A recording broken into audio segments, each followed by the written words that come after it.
Chandu, the magician.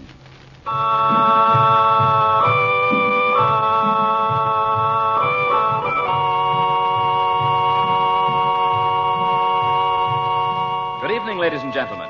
Tonight, the makers of White King granulated soap present for your enjoyment Chandu, the magician.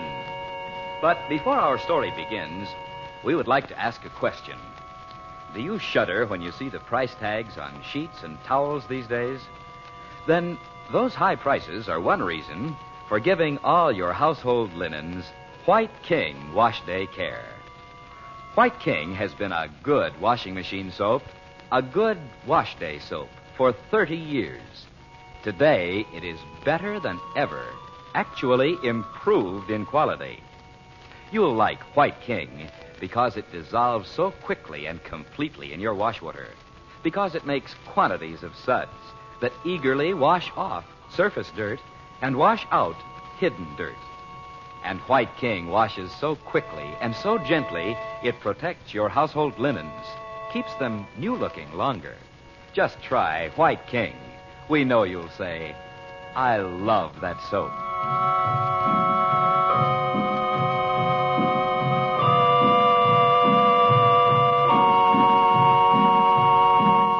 Haunted by an ominous premonition of disaster, Frank Chandler decides to go once more to the rooms of the sinister Roxor and search them for a possible key to the riddle.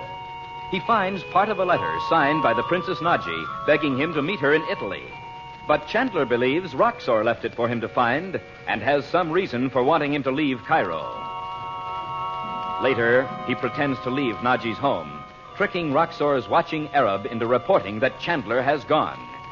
And not knowing their new acquaintance, Gordon Douglas, is an agent of Roxor's, Chandler sets himself to await Roxor's next move. Now, late the following afternoon, Dorothy, Betty, and Bob have gone out on the river to escape the heat.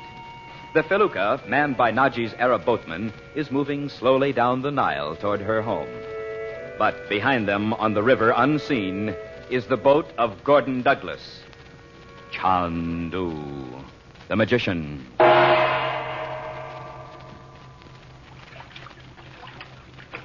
It's much cooler now. Mehmed, we'll go in when we get to the river gate. As you say, Sid. Can't we have dinner in the garden tonight, Mother? If Abu hasn't set the table when we go in. Well, you'll have an argument with him anyway, Mom. He thinks it's screwy to eat outdoors. He said Naji never does.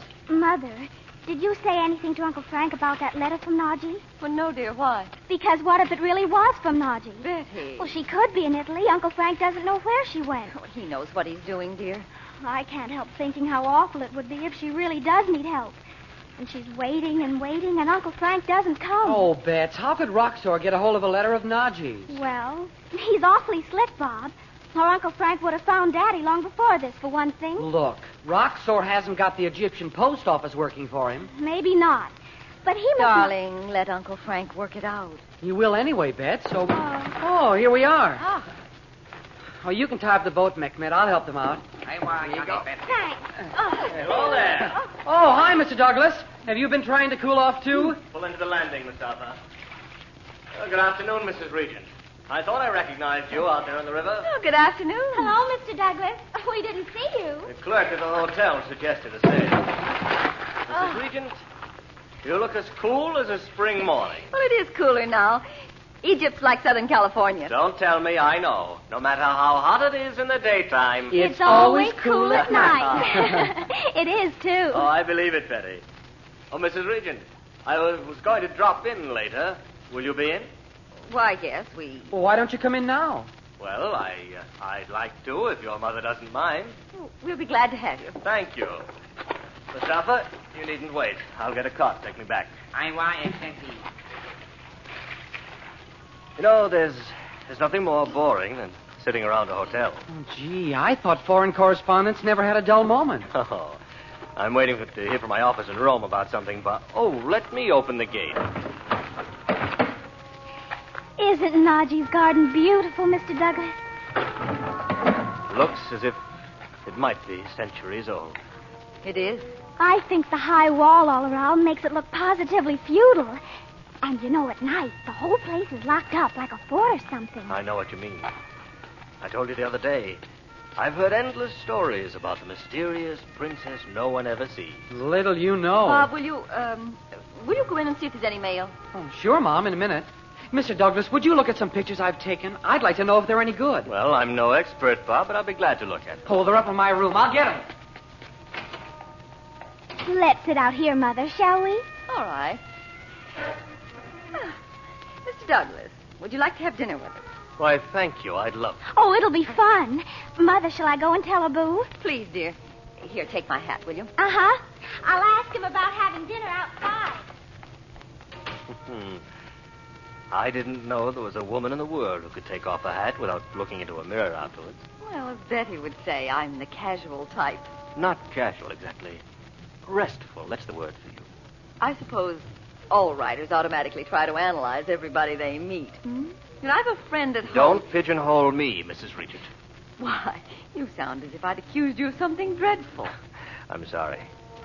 Truth is, I guess, I resent being lumped together in your mind with a mass of other people. Oh, you won't be. By the time we get home, you'll become that man we met in Egypt. And Bob and Betty will paste your stories in a scrapbook and brag about having dinner with you. Is that a subtle way of putting me in my place? Reminding me that you're the mother of two? If I had to do that, Mr. Douglas, I wouldn't be at all subtle. I see. Well, just my bad luck. What is? That the most attractive woman I've met in years is... Well, no use saying any more now. I agree. But I do hope you're not angry. Because we can still... Chandler! I thought you were out of town. How are you, Douglas? Well, I'm surprised. I understood you to say you were leaving Cairo for a few days. Not just yet. Dot, Betty wants to know if you can come in for a minute. Why, yes. Excuse me. Certainly. It's very pleasant out here this time of day. Yes. I hope you don't mind my dropping in like this. As a matter of fact, I've been wanting to talk to you about India. Yes, you spoke of it the other day. Is there anything in particular you'd like to know? Well, is it true there's anything more to those tricks the street fakirs do than just tricks? No, I don't think so. I thought not. Of course, there are men who teach the real secrets of what we call magic. You're not serious. I am indeed. The ancient wisdom of the East. Men have lost it now to a great extent. But it's been preserved through the centuries by a handful. A handful of the faithful. Exactly. I don't often discuss this with anyone, Douglas. People who know I'm called Chandu the magician out there, well, I let them think the things I know are just tricks. Parlor magic. I appreciate your taking me seriously. It's a little different with you. In what way? Douglas, I'd like to have you understand just what it means to study with a master of the occult, as I did. For 10 years. Oh, you want me to do a story on this, I see. Not at all. You'll know what to do when you leave here tonight. Now, look here, this is very odd. Are you sure that you want You to... don't know how odd. Enough, Hamid. If you'll wait here a moment, I'll show you, Douglas. I'm not hard to impress with sleight of hand.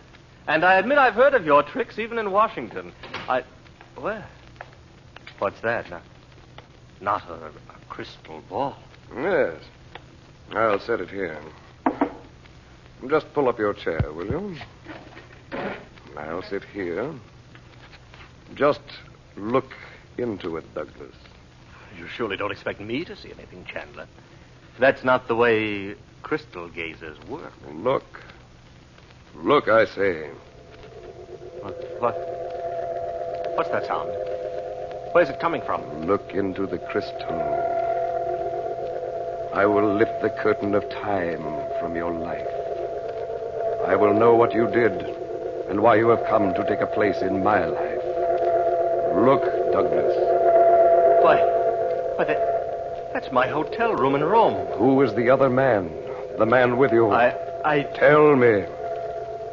You can't force me to tell you anything. You knew that man was to die. The mark of death is upon him. Tell me. His name is... No. His name is Douglas.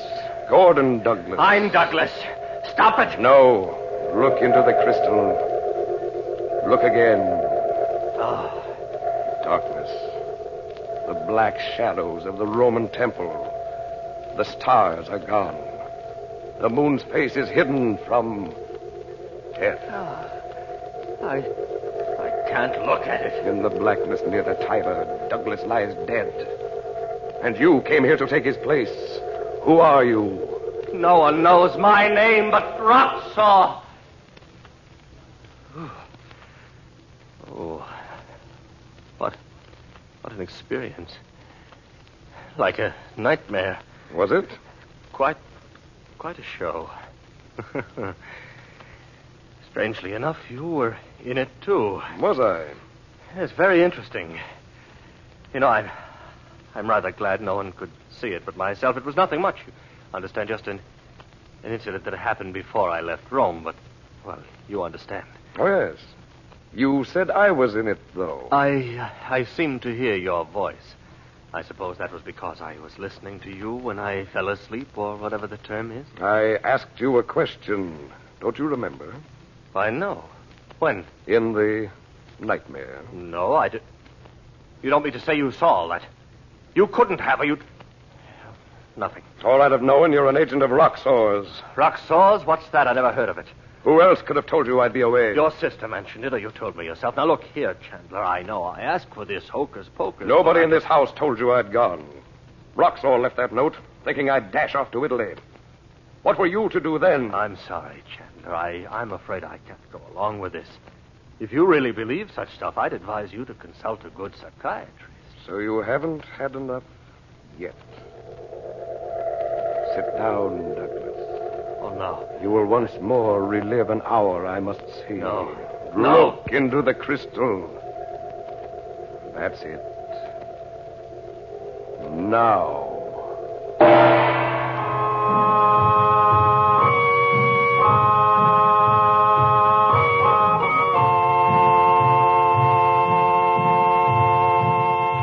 And now, before we say goodnight for Chandu the magician, we have a bedtime story for all you mothers of small babies. A true story about White King granulated soap.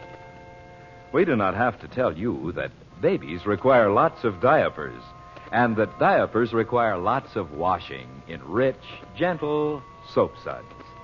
That means that mothers require lots of White King, because the very same soap you like so much for washing clothes and dishes is safe for washing baby diapers, too. In fact, it is so very safe that many maternity wards of hospitals suggest that mothers use White King for washing baby clothes. White King suds are gentle suds. They wash baby clothes sweet and clean, and then all the soil and all the soap suds are rinsed away freely and completely in your rinse water. Yes, just as surely as you love your baby, you will love White King for washing baby clothes.